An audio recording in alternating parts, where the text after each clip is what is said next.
Hey everyone, my name is Jose and I feel excited about upcoming improvements to smartphone photography, specifically improved bokeh effects and dynamic range. Recently, Sony had a briefing where the president and CEO of Sony Corporation predicts that smartphone cameras will soon be able to outperform true SLR cameras or at least match that quality by 2024, 2 years from now. Now, on one hand, that's insane, like kind of hard to believe, but at the same time, it can happen thanks to a mix of computational photography and better hardware. So, computational photography is the software that phones use to make an image look better by using technology like HDR Plus for Pixel phones as an example. Computational photography will be around basically forever on smartphones, meaning software will mostly be responsible for turning images captured by smartphones to look really good. On the other hand, we have the hardware, which is the actual camera sensors itself, that could also improve the image quality on phones. The only problem is that in order to make meaningful improvements to the camera hardware, phones need to be equipped with bigger sensors, which if you look at the size of a phone and the density of a true camera, there is a stark difference. It's going to be really hard for everyone to carry a large phone in their pocket because it has such a large size and density because of the camera. So that's why phone sensors are significantly smaller than traditionally sized SLR sensors. But nonetheless, I do see a future where smartphone camera sensors will be significantly larger without having too much of an effect on how dense the phone will be. If you didn't know, the reason Sony most likely had a briefing on the future of smartphone photography is because they have a very large market share of phone camera sensors. An analysis done by Strategy Analytics in Q2 of 2021 showed that Sony dominates the market of smartphone image sensors by having a share of 42%. Now, it's been a year since that analysis was published, but even so, I still see Sony dominating the market for the next decade or so. So, in a way, it's up to Sony to start making bigger camera sensors when Android manufacturers like Xiaomi and Google and others feel like they can work with putting a larger camera sensor in their phones without making the phones too bulky. But at that same time, I feel like Sony is trusting Android manufacturers to keep improving on computational photography for a few more years before we expect larger camera sensors on phones. I say this because if you look at the briefing image, you can see Sony say AI processing multiple times to imply that AI and computational software is responsible for making smartphone photography better and not inherently larger sensor sizes. I mean, this is for pretty good reason too. If we get larger sensors on phones, let's say a true 1-inch sensor, that would totally improve the photography quality on a phone, but at what cost? Literally, at what cost?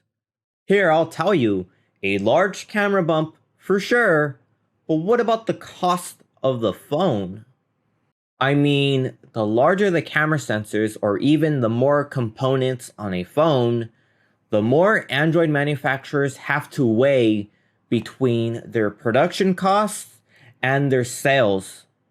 I mean, look at this Sony Xperia Pro 1 phone. It has a 1-inch sensor that's not truly 1 inch, but it's a really big sensor nonetheless. It cost $1,600 with an original price of $1,800. Is this what I need to pay for a large camera sensor on a phone?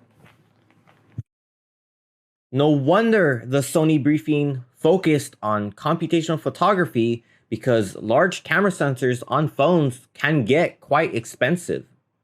I mean, that's not 100% confirmed, that's just my evaluation, but the only reference we see in the Sony briefing for larger camera sensors is this little spot that says larger diameter for the main sensor. Phone camera sensors will get bigger, no doubt, but I just don't know how much bigger or how soon.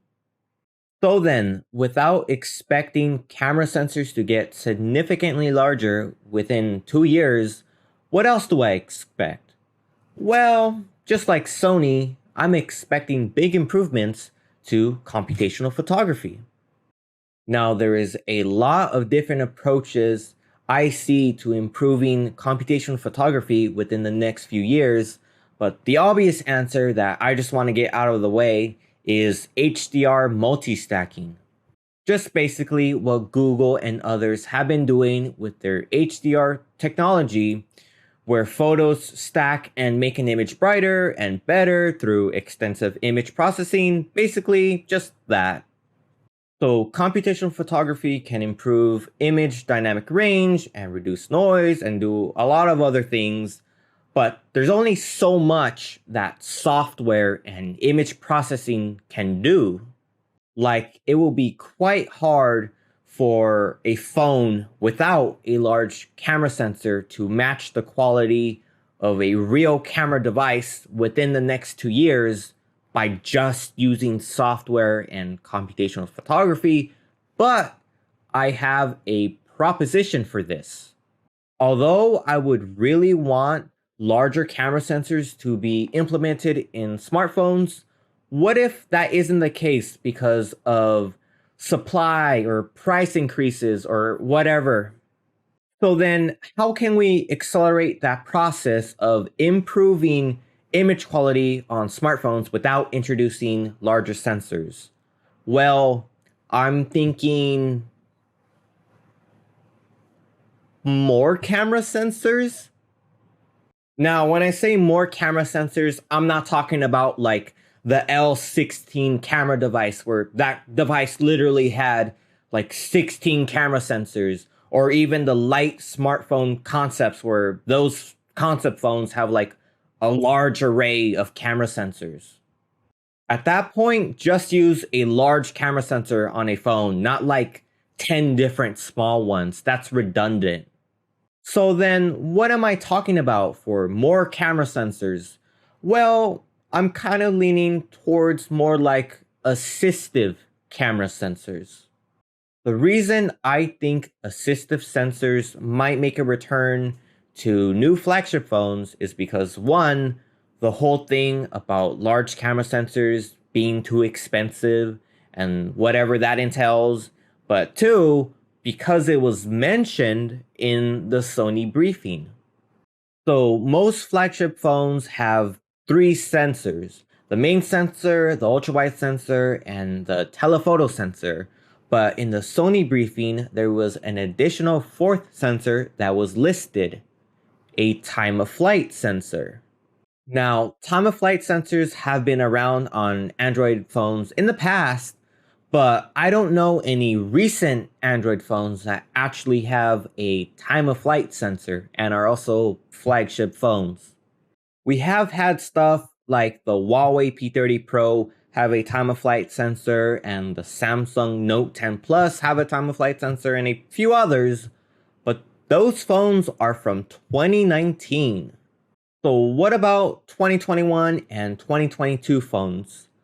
Well, we have the Sony Xperia 1 Mark IV, which I'm gonna politely ignore because first, it costs like $1,600, and second of all, that phone isn't really made for the average consumer. It's made more for enthusiasts, like photography enthusiasts who actually know what they're doing. And then we have the Honor Magic 4 Pro and Ultimate, which have time of flight sensors. But again, I'm going to have to politely ignore these phones because of the whole Honor leaving Huawei thing, where I think like Honor's like software and photography is like questionable because they don't own Huawei's like software assets anymore. So this one's kind of questionable for me. So I just have to ignore these phones. And then lastly, we have the iPhone 13 Pro phones, which don't exactly have a time of flight sensor. They have LiDAR, but that kind of works similar enough. So I'm counting them as equivalent enough to time of flight.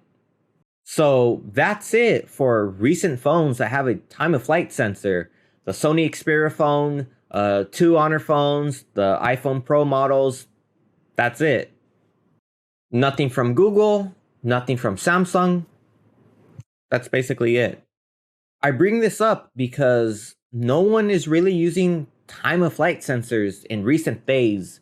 But also, I think time of flight sensors might make a return if, and this is a big if we don't see larger camera sensors on phones. So what a time of flight sensor does is that it scans your scene when taking a photo, and then it makes estimations about what is the foreground and what is the background. And this depth estimation is supposed to make the bokeh effect on a photo look more realistic because the cutouts is supposed to be more accurate. So do you know why time of flight sensors can make sense for current smartphones in 2022? It's because smartphone camera sensors aren't large enough to apply a convincing bokeh effect without software assistance. If phone camera sensors were large, then they could apply that bokeh naturally because it relates to the hardware. But since smartphone camera sensors aren't that large or robust compared to real camera sensors, then that bokeh needs to be applied by software. So the bokeh you see with portrait mode photos taken by your smartphone, well, that bokeh is artificial. It's not real. It's done by software. Like this bokeh I have here around me, this is not real. This is all software. And time of flight sensors can help phones out by providing the phone a depth estimation provided by that sensor. And that bokeh is still fake. Even if you have a time of flight sensor, that bokeh is still fake, but at least it can be more accurate. In this way, you can have the best of both worlds. You still have computational photography, figuring out what's the foreground, what's the background, doing all of that image processing and doing depth estimation for portrait mode, but at least you have hardware, real hardware with the time of flight sensor helping the software. Because remember, there's only so much software can do, and at least with the hardware, with time of flight sensors, it may make a difference. So there is a reason to have a time of flight sensor as an assistive sensor to help with the bokeh cutouts for portrait shots. But at the same time, there's still a few other assistive sensors that can contribute to the same cause of bokeh cutouts. So the other assistive sensors that can help contribute to better bokeh cutouts and larger aperture effects are monochrome sensors, a 2x telephoto lens, and a physical aperture mechanism. So with a monochrome depth sensor that's basically standard for budget devices, it's usually just a 2 megapixel sensor and it's all black and white because it's monochrome and it just looks terrible. I'm not exactly sure how 2 megapixel depth sensors or even a larger megapixel depth sensor can help with bokeh effects and their cutouts, but my guess is that they help with parallax. So parallax in mobile photography basically means you have at least two sensors. So let's say a main sensor and a monochrome sensor, and they help estimate depth of a foreground and background because those two sensors are a little bit offset. So here is the Poco X3 Pro, and here we have the main sensor, and then we have the depth sensor, and as you can see, they are slightly offset from each other. Well, I won't say slightly, but they are offset from each other. And because they're offset, they can use parallax to help measure the distance of a subject and the background using depth estimation. You can actually try out parallax for yourself. So here, we're gonna do a little experiment, okay? So you wanna put a finger right in front of you, and then you can close one eye. So I'm gonna close this eye, and then I'm gonna put another finger in front of the finger I already have holding up. And I want them to be lined up so that I can only see the finger closest to me. So the finger over here, I cannot see because they are lined up.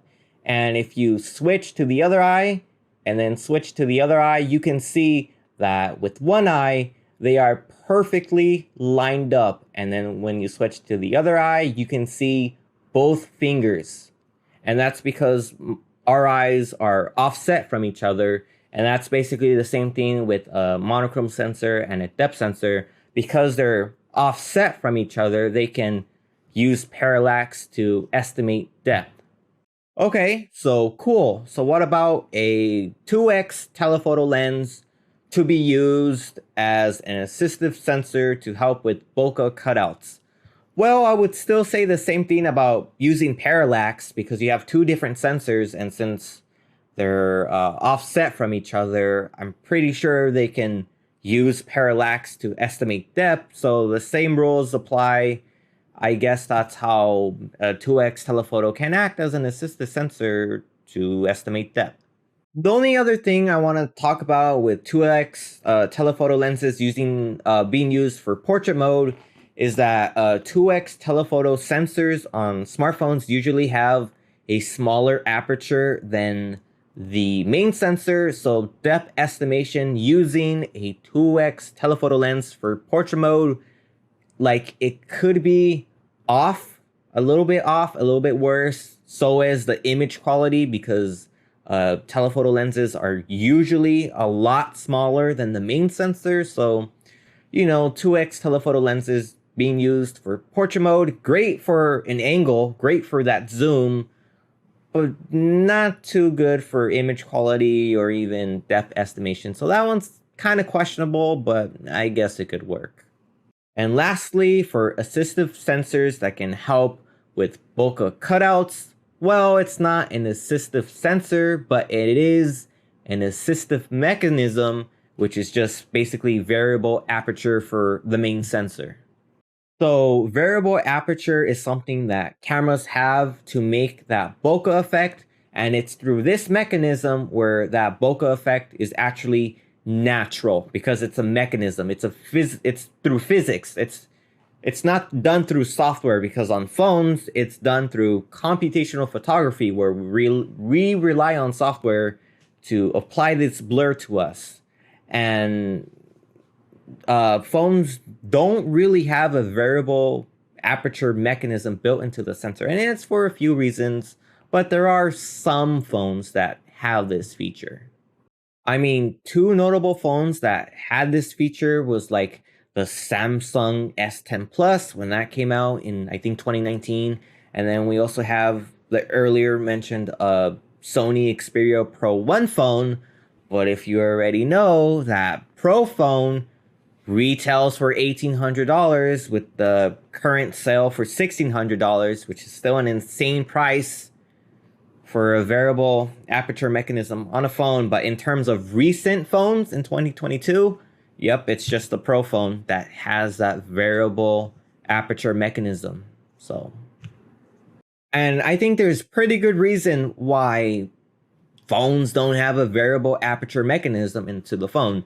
The first kind of obvious answer is that It adds to the design of the phone, so it adds to the camera bump. I don't know by how much, but you do have to factor that into the design, especially camera bump, because it's an actual physical like mechanism, right?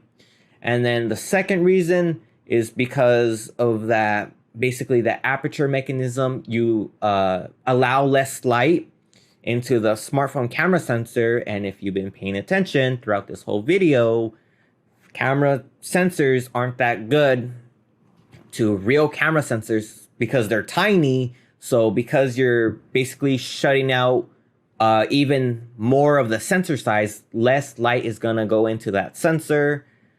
So, dynamic range isn't going to be good, and it just hurts the overall quality of a smartphone camera because the sensors aren't that large to begin with.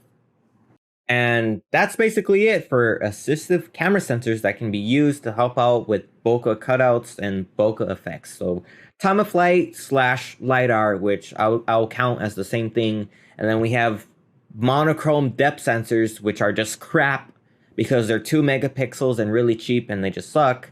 And then we have the variable aperture mechanism, which is not a sensor, but it's a physical mechanism applied to the main sensor. So that's basically it. If I was to choose one of these assistive sensors to be actually, applied to modern smartphones, it has to be time of flight because that's what it's made for. It's made for depth estimation. And from my experience, it works pretty well. So time of flight, LiDAR, that's the one to go for. The other ones, they're okay, kind of. They're just not ready for our smartphones, I guess.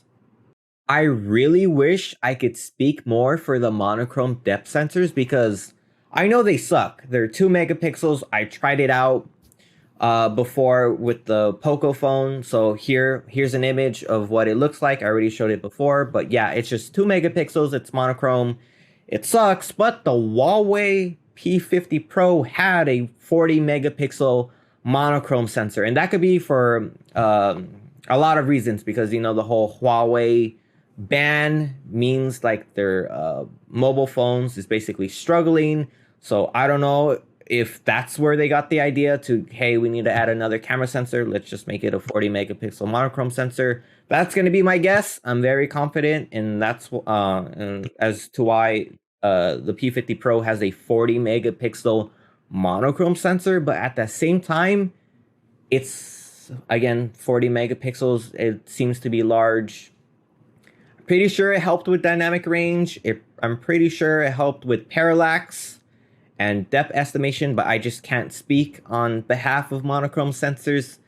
So right now, I guess I have to rule them out that no, monochrome sensors are not the way to go. Yeah, they're just not the way to go. I'd rather have a larger sensor size than an additional 40 megapixel camera sensor, but it was a good idea, I guess. I wonder if the P60 will have a monochrome depth sensor. Then that's going to say a lot about Huawei and their struggles. But, who knows? It's just my speculation.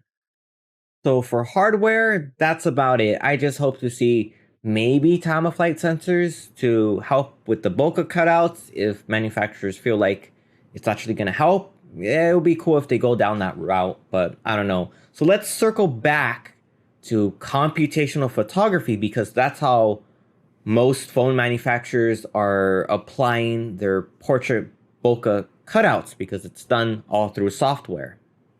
So in 2022, for the S22 Samsung Galaxy phones, Samsung revealed that these phones will have something called AI stereo depth map, which basically means that there's improved depth estimation for what the subject is and what the background is when using portrait mode. Now, this is nothing new to smartphones. This is all part of computational photography, using software to figure out what's the foreground, what's the background, and then applying that blur with a semi-accurate, or at least as accurate as it can be, of a portrait bokeh cutout. But something is kind of special about AI stereo depth map. It's actually really good. Like it's almost dead on accurate. Like I've seen photos and samples from online where even like thin strands of hair that usually get blurred out by most phones is actually kept as part of the subject by the S22 phones. So the bokeh cutouts are actually really accurate and it surprises me a lot. Now, the S22 phones for applying that bokeh cutout and subject segmentation, it does not have a time of flight sensor to do that depth mapping. And the end result is that that depth mapping is really accurate, like I've said before, and it's pretty impressive. But in the event where Samsung unveiled the AI stereo depth map, something kind of peculiar caught my attention.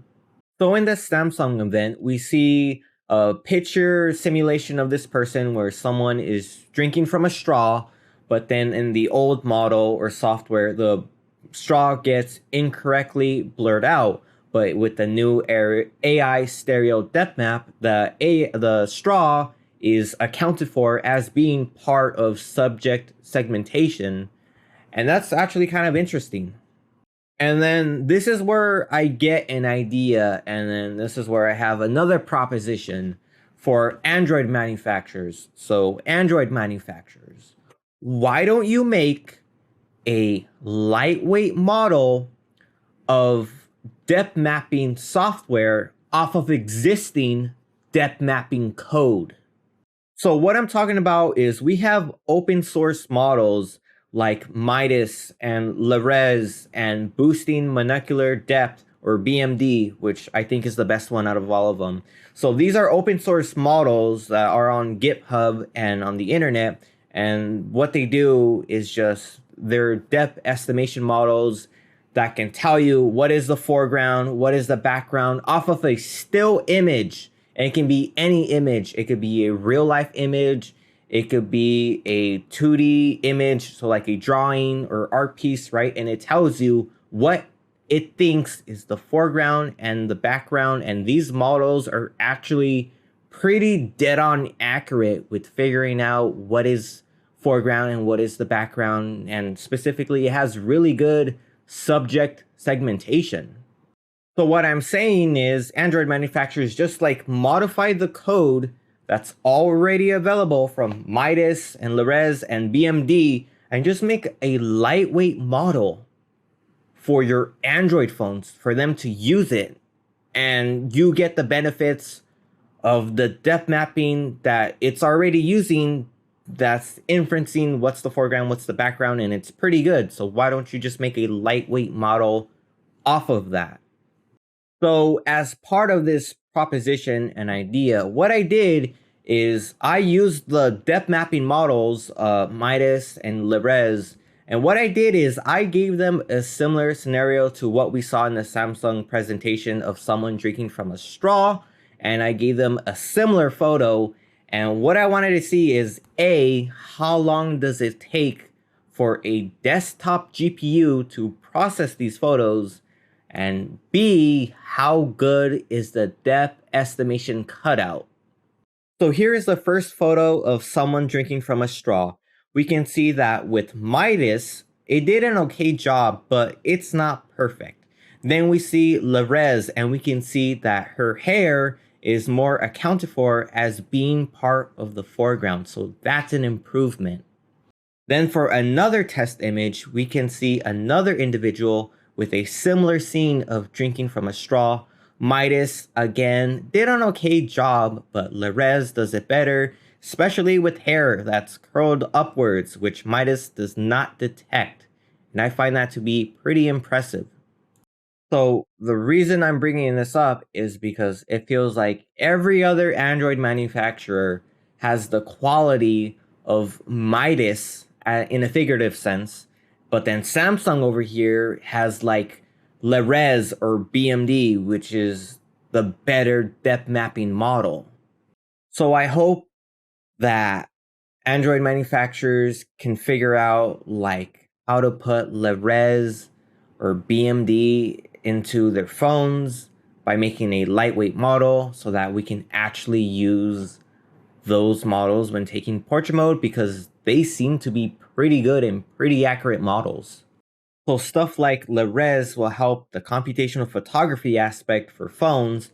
And the thing is, we really need a lightweight model of like the depth mapping models. And the reason for that is because it takes about 45 seconds for a desktop GPU to render the depth mapping basically image. So if we're really gonna put this in the phone, we really need like a lightweight model for phones, and I feel like Samsung has basically figured that out. And this is an idea that I think is just fantastic. Okay, so let's say you take a photo and it's a portrait mode photo, and for whatever reason the cutout is wrong with like your hair, or like the straw example as an example. So something is wrong with the blur. Something is either not blurred correctly or is mistaken for the background or whatever, right? It would be cool if like after you take the photo and you see the mistake, you go into your gallery app and then there's a little button that says like re-render portrait mode photo or whatever, and it takes like 15 seconds. It can go for 45 seconds or whatever, but let's just say 15 because that's already kind of long. 15 seconds to re-render that photo using like BMD or LiDAR. And because it took 15 seconds more to render the photo, it's probably going to come out more accurate than like the 4 seconds it takes to process a photo. So I think that's pretty cool. And I hope, this idea does come into fruition because it sounds like a good idea. But hey, that's just all me, I guess. So then, the question, how are smartphone cameras supposed to be better by 2024? And again, I guess it's just all speculation from me. Like, on one hand, I could see like time of flight sensors making a comeback to like expensive flagship phones. So let's say like the Samsung Galaxy phones, and I guess Pixel phones for the first time. Like I see time of flight sensors coming to flagship phones. I just don't know if that's going to happen. That could be for a few reasons. First, I don't think time of flight sensors are necessarily expensive per se, but for sure they will add on to the design of the phone, and especially to the camera bump. Like it has to be part of that design. And then we have other stuff besides time of flight sensors, like the depth sensors that are monochrome, and then the variable aperture mechanism for the main sensor. And they all have their strengths and weaknesses. But if I was to call it, yeah, time of flight sensors, probably the way to go. And it looks like computational processes and computational photography is the way to go from 2022 and onwards to 2024 and onwards again, because I don't expect large camera sensors to be coming to smartphones, let alone somehow through computational photography with this relatively same size camera sensors we have right now, somehow match the quality of real SLR cameras. But this is all what I believe to see, all because of the Sony briefing. And yeah, for phones to go mainstream with a true 1-inch sensor, which the Xperia Pro 1 phone doesn't have a true 1-inch sensor, but at least that sensor was relatively big. I don't see that going mainstream because, again, that phone costs like $1,800, and that $1,800 has to come from somewhere, and I guess it comes from that large sensor size. I guess we just have to wait and see if what I'm predicting comes true by 2024. But in the meantime, let's hope for the best. If you enjoyed this video, then please give me a like. And if you didn't like what you see, well, you know what? I'm just gonna blur you away so I can't see you. But if you did like what you see, please like, comment, and subscribe. And yeah, I'm really hoping smartphone manufacturers consider adding time-of-flight sensors, or at least adding a lightweight versions of those stealth models that I talked about earlier. And yeah, I guess that's basically it. So thank you for watching, and I'll see you in my next video. Bye bye!